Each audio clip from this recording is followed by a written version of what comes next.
Overton Elementary School. Today, it is no longer the once proud school of its prime. It is now a shell of its former self. But Overton's impact on the community is still alive today. It is currently being used as a mixed space, a place for the community of Bronzeville to come together. But its story goes much deeper. The origin of Overton starts 18 years before it was built. After World War II, soldiers came home from the war and started families. This was a period known as the baby boom. Due to the increase of children being born, there is a higher demand for more schools. During the 1960s, the age of modernization, architecture as well as education was being redesigned. Classrooms were letting in more light, which encouraged students to learn together, in contrast to the traditional classrooms. Overton's designer was the renowned Ron Deersmith. Overton was a proud school in its community. It always appeared in the Chicago Defender, a local newspaper in Bronzeville. The Bronzeville community holds a deep secret, one of horrors for human rights: redlining. Those who know its meaning understand that the very word makes their blood boil. Redlining is when landlords sign an agreement that they will not sell, rent, or loan to anyone of a specific nationality outside of a neighborhood.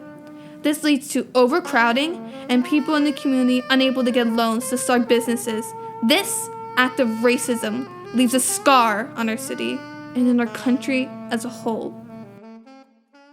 When redlining became outlawed, around 70% of Bronzeville's population moved out, leaving Bronzeville to be a desert of what it used to be.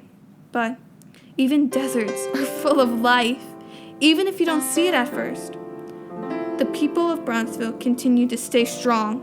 They fought and are still fighting for the Bronzeville community.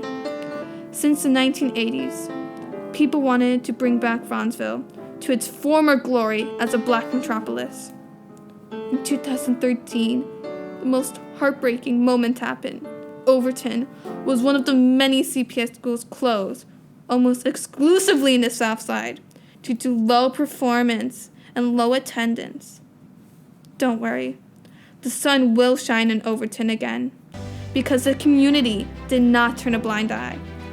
It is currently being used as a mixed space, a place where camps can be held, a public gym, and art galleries. Even a place where the community of Bronzeville can come together and remember all they faced together. Overton is not just some building. In its empty walls, it holds a story of Bronzeville. This story is a production of the Chicago Architecture Center, inspiring people to discover why design matters. This story was recorded by Will Schwaring and edited by Jose Morales and Liam Summers.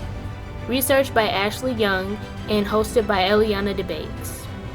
The Open House Chicago Teen Ambassadors Program is supported by the National Endowment for the Humanities.